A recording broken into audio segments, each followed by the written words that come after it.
into our country. As a result, the Trump administration is now actively re-examining all of the Afghans imported into the country by Joe Biden. Any individual who threatens our national security or our citizenry will be subject to removal. President Trump has already permanently paused migration of foreign nationals from third world countries that pose a very high risk to the United States. For too long, past American presidents supported self-destructive immigration policies that allowed foreigners who outright hate our country and have no interest in assimilating into our culture. They've allowed these individuals to flood peaceful American communities. This disastrous approach has drained our welfare program, driven up the cost of housing, suppressed wages, and jeopardized the safety of law-abiding American citizens. In fact, according to a new bombshell report from the New York Times, Somalian migrants in Minnesota have defrauded nearly $1 billion in taxpayer-funded benefits under Democrat Governor Walz's leadership. President Trump is putting an end to this dangerous America Last approach. His position is rooted in common sense. In the wake of last week's atrocity, it is more important than ever to finish carrying out the president's mass deportation operation. America cannot allow millions upon millions of unvetted illegal aliens to be rewarded with amnesty after they broke our nation's laws to come here. They must go back to their home countries. It is also essential to immediately address the massive fraud and corruption that has been going on for decades in other aspects of our immigration system, most notably when it comes to asylum claims. Millions of people who have come here under false pretenses are told blatant lies now enjoy temporary legal status. President Trump is ending this scam as well. And I would point out that the Democrats have tried to block this administration from doing so at every turn with lawsuit after lawsuit. The hard truth is that even when it comes to our legal immigration system, past presidents have failed to ensure that all prospective citizens love America, will add value and contribute to our communities, and will assimilate into our culture. Leaders have a duty to defend and advance the interests of their own people, not foreign nationals. Leaders also have a duty to preserve the integrity and character of our nation's national identity. That is why President Trump is more committed than ever to fully restoring American sovereignty by keeping our borders secure, removing all illegal alien invaders, and rebuilding a legal immigration system that makes sense and benefits our country. President Trump has no higher responsibility than to defend our homeland and our people, and he will never waver in doing so. With that, I will open it up to questions, and we'll lead today with Isabel Brown, who is in our new media seat. She's a very popular face on television these days. She's built a great independent media podcast and platform with the Daily Wire, and I appreciate your being here, Isabel. Thank you, Caroline. Appreciate it and appreciate the briefing. Many Americans, in light of these recent events that you just mentioned, are starting to say that we are being invaded as a country, culturally and logistically, when it comes to immigration. And we know that immigration without assimilation is indeed invasion. So given the recent remarks from Vice President Vance on a college campus about dramatically reducing legal immigration to address some of this crisis, and President Trump's Truth Social post last week about individuals who may be non-compatible with Western civilization, are there any conversations happening or plans being made behind the scenes for the administration to implement at least a temporary immigration moratorium, for example, in light of what the American people might be calling for? So, Isabel, it's a great question. I think I spoke a little bit to the heart of your question in my opener there. I would add that the Trump administration has done more to limit migration, both illegal and legal, than any administration in history. And I'll just walk you through some of the actions that we have taken thus far. Number one, the Trump administration issued a travel ban for 19 countries, including Afghanistan, special immigrant visas, which is a legal pathway to get here, which we know many Afghans have utilized to come into the country, have now been paused since the tragic shooting last week. Refugee admissions were suspended for Afghans from this administration on day one, and refugee admissions into the country right now are essentially at zero, with the exception of Afrikaners fleeing persecution in South Africa. The State Department has also heightened their scrutiny and vetting of all visas and have revoked visas, as you know, for those who do not align with our country's national interests. The Secretary of State has the right to do that, and we've taken unprecedented action to do just that. We are also now pausing all asylum adjudications for additional vetting as well. And so additional actions I don't have to read out for you today, but I would just remark that the president has made tremendous progress on this front, and it's why it's so crucial that we not only secure the borders, which the president did in record time. We have zero illegal aliens entering into the country month after month, but we also are taking a look at those who are already in the interior of our country and removing them if they are here illegally, and also taking a look at these visas. Again, having a visa in the United States is not a right, it is a privilege. And the Secretary of State, if you are deemed contrary to our country's foreign national interests, has the right to revoke that privilege. Thank you. Gabe. Thank you, Caroline. Excuse me. Regarding Venezuela, the president said yesterday that Secretary Hegseth had denied that second strike, that reported second strike on an alleged drug vote on September 2nd, the secretary said to the president that didn't happen. But to clarify, I just wanted to clear this up. In his social media post, Secretary Hegseth didn't go into details about that strike. He just said U.S. operations in the area were lawful, and he said that the story and media reports were fabricated. So to be clear, does the administration deny that second strike happened, or did it happen and the administration denies that Secretary Hegseth gave the order? The latter is true, Gabe, and I have a statement to read for you here.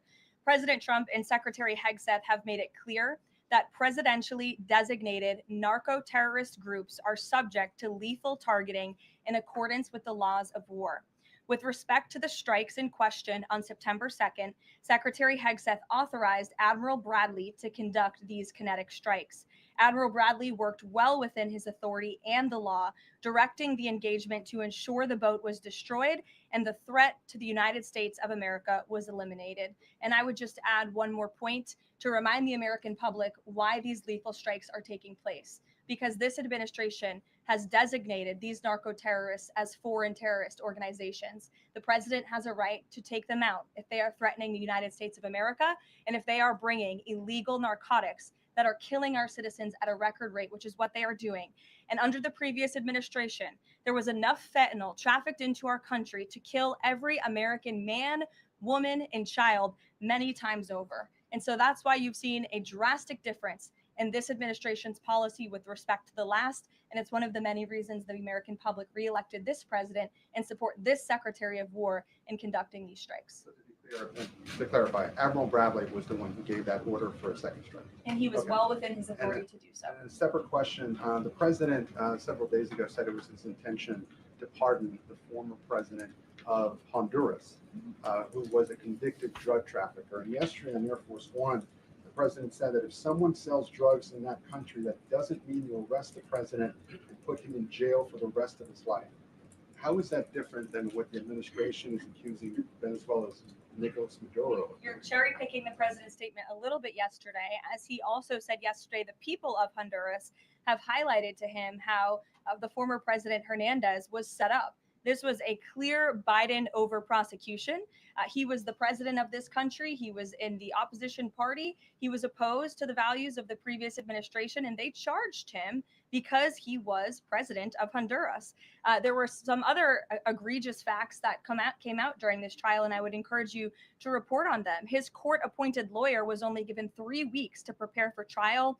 He shared that his conviction was lawfare by the leftist party, who, quote, struck a deal with the Biden-Harris administration.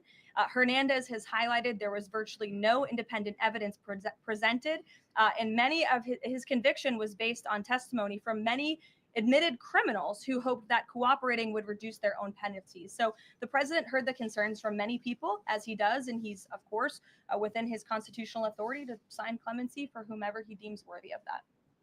Jackie. Thank you, Caroline. Following up on Gabe's question, you said that the follow-up strike was lawful. What law is it that allows no survivors? The strike conducted on September 2nd was conducted in self-defense to protect Americans in vital United States interests. The strike was conducted in international waters and in accordance with the law of armed conflict.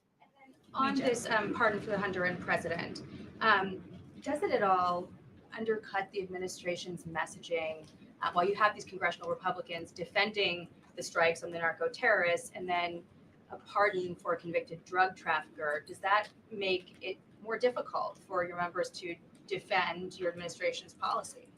I don't think so, Jackie. I think that President Trump has been quite clear in his defense of the United States homeland to stop these illegal narcotics from coming to our borders, whether that's by land or by sea. And he's also made it quite clear that he wants to correct the wrongs of the weaponized Justice Department under the previous administration. And Ouija, I'll call on you because I think we're wearing matching blazers today. I was going to Great compliment minds. yours.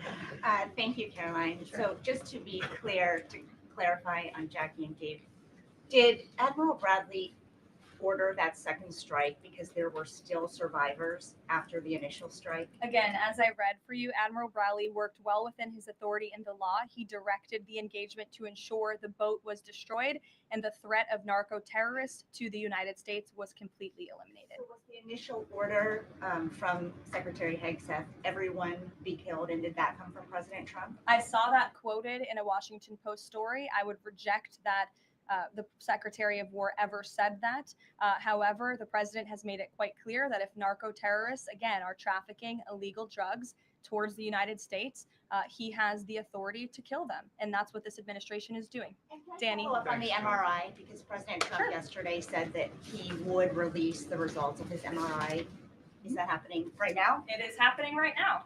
As part of, and this is a summary from the president's physician, and we will release it right now. I think my team has it teed up for all of you. I'll read it for you, and then you'll get it physically as well. As part of President Trump's comprehensive executive physical, advanced imaging was performed because men in his age group benefit from a thorough evaluation of cardiovascular and abdominal health. The purpose of this imaging is preventative, to identify any issues early, confirm overall health, and ensure the president maintains long-term vitality and function. President Trump's cardiovascular imaging was perfectly normal. No evidence of arterial narrowing impairing blood flow or abnormalities in the heart or major vessels. The heart chambers are normal in size, the vessel walls appear smooth and healthy, and there are no signs of inflammation or clotting. Overall, his cardiovascular system shows excellent health. His abdominal imaging is also perfectly normal. All major organs appear very healthy and well perfused. Everything evaluated is functioning within normal limits with no acute or chronic concerns. In summary, this level of detailed assessment is standard for an executive physical at President Trump's age and confirms that he remains in excellent overall health. Again, we will provide that to you. I think that's quite a bit of detail, and in the effort of transparency, the president promised it last night, and we have delivered today. So there you go. Danny. Thanks, Caroline. Just going back to Venezuela, can you confirm that President Trump is going to be hosting a meeting of his national security team in the Oval Office today on Venezuela? And what are they going to discuss? Are they hoping to reach a kind of final decision on that? Out of the effort of transparency, I will confirm that the president will be meeting with his national security team on this subject and on many matters. He meets with his national security team quite often. He's the commander in chief. It's part of his responsibility to ensure that peace is ongoing throughout the world. I'm definitely not going to detail the specifics of a meeting between the president and his national security team that's taking place in the Oval Office, but I'm happy to confirm that meeting is taking place for you. Can you tell us, what's the position on whether US troops on the ground is a possibility there? Is that, I know you've answered that before, but what's the current operative In status? Venezuela? I think my previous answer stands. There's many options at the president's disposal that are on the table, and I'll let him speak on those. Ed. The U.S. announced a trade framework deal with the United Kingdom on pharmaceuticals, where they will pay 25% more, and the savings theoretically will go back to American consumers. What guarantees are in that savings will in fact go back to the American consumer and not be sucked up by the company? I'm going to be honest with you, Ed. I'll get you the answer to that question after the briefing. So the American Rescue Plan, Sure. so funded a number of universal income. Kush will get you that answer, right, Kush? My trade guy over here. The American Rescue Plan funded a number of universal basic income programs. Now Cook County, Illinois is extending that program into 2026 with $7.5 million of taxpayer money. What does the White House think about that? I'll also get you an answer on that after the briefing. Ed. 2 for 2. Go ahead. Sure. And then in the interest of transparency, does the White House support releasing the Department of Defense's video of those September 2nd strikes on those military boats? And also, separate topic on presidential pardon power. Why did the president commute the sentence of David Gentile recently? He's a private equity executive. He served 12 days out of a 7-year sentence. Prosecutors said he defrauded $1.6 billion with thousands of victims, including veterans, farmers, teachers. Why was he pardoned? To your first question, that's definitely not a decision for me to make. I would defer you to the Department of War. It's also probably a decision for the president himself to make. As for your second question with respect to that pardon, he issued a commutation for Mr. Gentile, who's the former CEO and co-founder of GBP Capital Holdings. Unlike similar companies, GBP paid regular annualized distributions to its investors. In 2015, GBP disclosed to investors the possibility of using investor capital to pay some of these distributions rather than funding them from current operations. Even though this was disclosed to investors, the Biden Department of Justice claimed it was a Ponzi scheme. This claim was profoundly undercut by the fact that GBP had explicitly told investors what would happen. At trial, the government was unable to tie any supposedly fraudulent representations to Mr. Gentile. In short, again, this is another example that has been brought to the president's attention of a weaponization of justice from the previous administration, and therefore he signed this commutation. So say that these people were defrauded. I just read you a very detailed summary of why the commutation was made. Sure. In the middle with the red tie. Thank you, Caroline. Okay, Andrew, go ahead, and then you. In wake of Congresswoman Marjorie Taylor Go ahead, Greene's early resignation, reports last week indicated that other House Republicans might consider doing the same. Does the president have any concerns in light of those reports about other House Republicans potentially leaving early, as well as the other announced retirements that we saw in the last couple of days? Look, I think the president maintains very good relationships with the vast majority, maybe with the exception of one or two. I think many in this room know who I'm referring to. Very good relationships with members of Capitol Hill within the Republican Party. And the president clearly is the unequivocal leader of the Republican Party. I think it was a recent CNN poll that actually showed that more than 90% of Republicans continue to support President Trump as the leader. So he maintains very good relations, as does his entire team here at the White House. And of course, we have a very slim margin in the House, and the president wants that to continue. Andrew, go ahead. Sure. First, on the Venezuela strike, you said that second strike was in full accordance with the law of armed conflict, but the Navy's own manual of law of war says that specifically firing on survivors from a wrecked vessel is an example of a war crime that's forbidden under U.S. law and the law of armed conflict. So how was that second strike in following the law of armed conflict and then second on immigration? Again, Andrew, I would reiterate to you the strike was conducted in international waters and in accordance with the law of armed conflict. And since somebody asked about Congress and it's sort of related to Venezuela, I also want to add that Secretary Hegseth spoke with members of Congress who may have expressed some concerns over the weekend. And there have also been 13 bipartisan briefings to Congress on the Venezuelan strikes. There have been a number of document reviews for members of Congress to review the classified DOJ Office of Legal Counsel opinion and other related documents. 29 senators and 92 representatives have reviewed those documents, which is about 2/3 of those are Democrat members, and they have been made available to all 100 senators, all 435 members of the House, and to general counsels of the relevant committees on a bipartisan basis for their review. On immigration, during your topper, you said, and I quote, "Leaders also have a duty to preserve the integrity and character of our nation's national identity."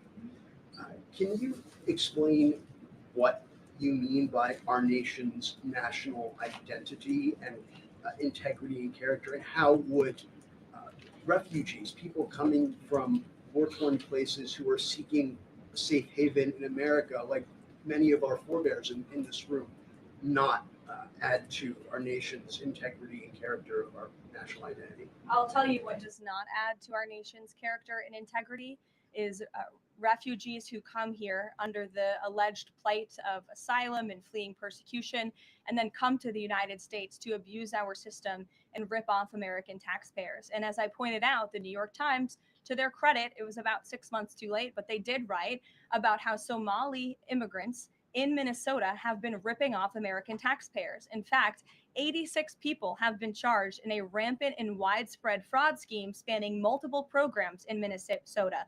Of those 86, 78 of those people are Somali, 91% of them charged. So far, 59 of those people have been convicted for their roles in fraud plots that have stolen $1 billion from taxpayers. In one scheme, and this is egregious, a nonprofit and its affiliates with these Somali migrants claimed to have fed tens of thousands of American children during the pandemic. They were reimbursed for those meals by taxpayers. However, federal prosecutors found that almost all of those meals were never even delivered to hungry children. In fact, those organizations' leaders spent the money on houses, luxury cars, and real estate in Turkey and Kenya. Another scheme involved hundreds of organizations who were reimbursed for services that were supposed to help people at risk of homelessness. Once again, those services were never provided. All of this has happened under Democrat leadership in a Democrat-run state where these refugees, these migrants are coming to the United States. They are abusing our system. They are draining our resources that should be going to law-abiding, taxpayer-funded, tax-paying Americans. And this president is not going to put up with it anymore. Rachel. Thank you, Caroline. Just to follow back up on the Washington Post reporting, so much of the concern from Democrats and Republicans is focused on the survivors. Why won't the administration either confirm or deny or reveal whether or not there were survivors after that initial first strike? And what imminent threat would two survivors pose who were clinging presumably to the wreckage of that boat? Again, as I said, I think you guys are sort of not listening fully to the statement I've provided. Admiral Bradley worked well within his authority and the law, directing the engagement to ensure the boat was totally destroyed and the threat to the narco-terrorists, to the United States, was eliminated. And for any further questions about his thinking, I would defer you to the Department of War. I obviously wasn't in the room for these. Just to follow up, Caroline, just on the administration's policy when it comes to survivors, was there a change in policy after this strike on September 2nd? The Washington Post is reporting that these two survivors were killed after a second strike, but then in October, two people were rescued and returned to Colombia and Ecuador. So was there a decision that was made to handle survivors differently after these strikes? Not to my knowledge, no. Steve. The president confirmed that he spoke to the Venezuelan leader. Are you trying to negotiate his departure? Is there an asylum deal under works? President, as you know, last night on Air Force One, he said, I don't want to comment on that, but I did speak to him in the effort of transparency. So there you go. You got your confirmation. I'll let him speak further if he wishes to on the details of that conversation that took place. Witkoff is headed to Moscow. How close are you to some sort of Ukraine agreement?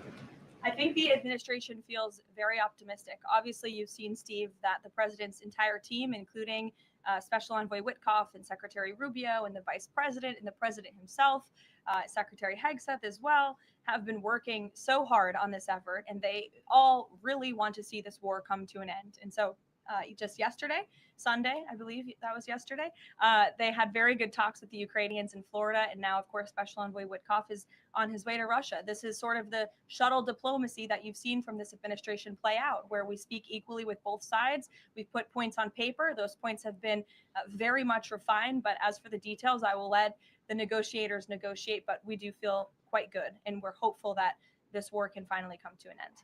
Stephen. Thank you, Caroline. I've got a question about Ukraine and then a clarification about the immigration changes that are happening. On Ukraine, President Trump very briefly yesterday said that corruption issues there were not helpful to the peace process following the resignation on Friday of President Zelensky's top aide, Andrei Yermak.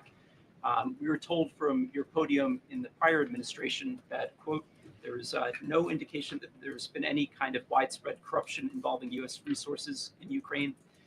What is the Trump administration's view of corruption issues in the wake of Yermak's resignation? How is that impacting peace talks? Well, look, I think the president has made it quite clear, as he said last night, corruption is never helpful. And he does not want to see American tax dollars taken advantage of, which is why he has stopped the endless checks that were being written by the previous administration to fund this war. The United States is selling weapons to NATO that are being sent to Ukraine. That's a very different thing than the American people writing blank checks to a war effort very far away. It does not degrade the administration's determination to see this war come to an end, but I think it exemplifies the president's desire to always put the American people and the American taxpayer first. On immigration, you mentioned, or you emphasized that there would be a review of the Afghans who were resettled here under the previous administration. Yes. There's a lot of changes happening right now to asylum and to green card holders. What should the 2 million people with pending asylum claims, or the roughly 1 million people from the 18 other countries of concern, know about what's going on in the review? What's the status of all these other people? They're essentially paused for review, and the Department of Homeland Security is taking this very seriously, because we are not going to allow soldiers like we saw in American streets last week to be gunned down at the hands of these foreign nationals who had the privilege of coming to the United States of America. And unfortunately, this is not the only example of a dangerous Afghan who was let in by Joe Biden, who went on to harm the American people. There was an Afghan national who was let into the country under the Biden administration through Operation Allies Welcome, who shot and wounded 2 Fairfax, Virginia police officers during a routine traffic stop. He was killed by return fire after declaring, quote, "I should have served with the explicitive Taliban."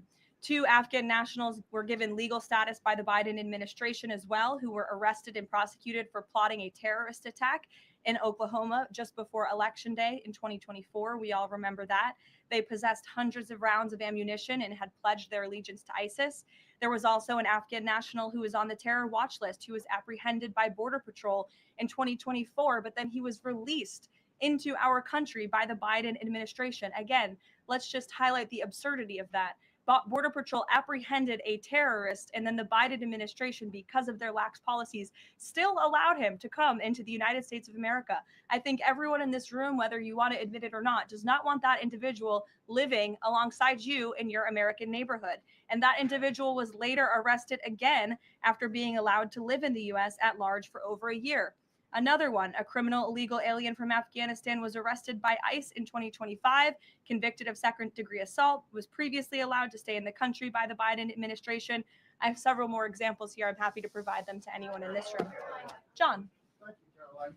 First of all, happy Thanksgiving to Thank you. and your young family. Hope you enjoyed it. I have 2 questions unrelated. The first, back to Afghanistan. My son and I walked by the horrific shooting less than 1 hour before it happened. So for anybody that's here, this thing's real. You outlined all of these unvetted Afghans that were let in by Biden. We just had one the other day that was going to blow up a DHS building. Can you be specific on what the Trump administration is doing now to re-vet those that are here, so that we don't get a repeat of what we had Wednesday night?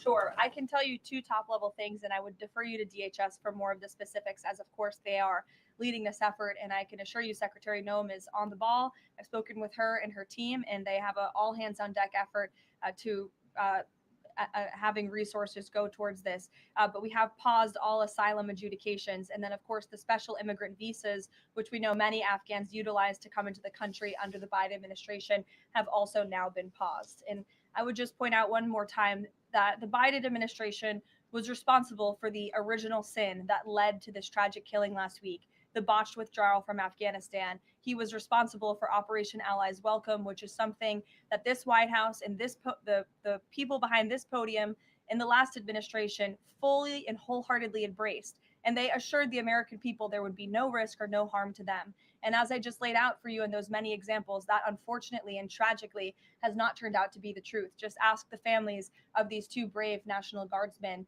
one who is no longer with us and one who continues to fight for his life. So I know the president is wholeheartedly focused on this effort. And I think, unfortunately, these events do remind us why it's so important that the president's mass deportation operation continues. With that, sure. Follow up. The White House today launched a new fake news portal, which I found interesting. What is your objective with that ultimately? And are you going to name the news networks? And are you also going to name some of the correspondents, some which may be here today? Yes. We are. I'm glad you noticed.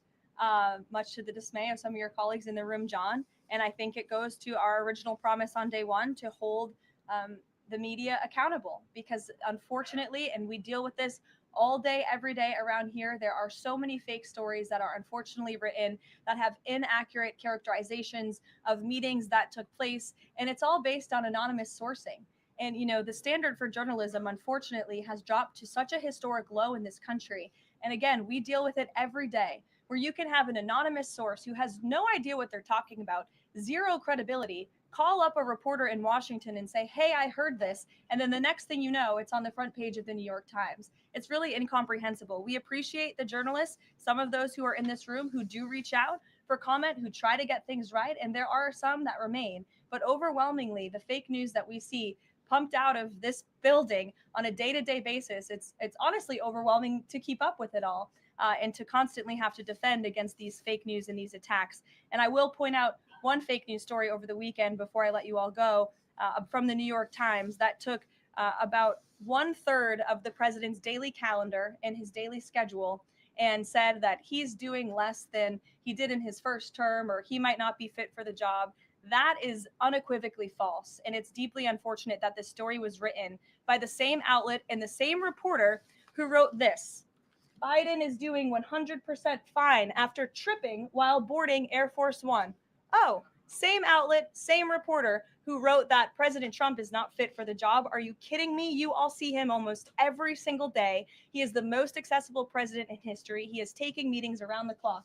Another one, Biden declared, quote, healthy and vigorous after his first presidential physical. I don't see headlines like that too often about this president. Again, same reporter, same outlet who wrote falsely over the weekend that President Trump is not fit for the job. I can assure you he absolutely is. You all see that with your own eyes on a daily basis, and the president's physician has now given you all 3 detailed reports on the state of the president's health. So with that, I will leave you all, and we'll see you tomorrow. Thank you. Thank you. I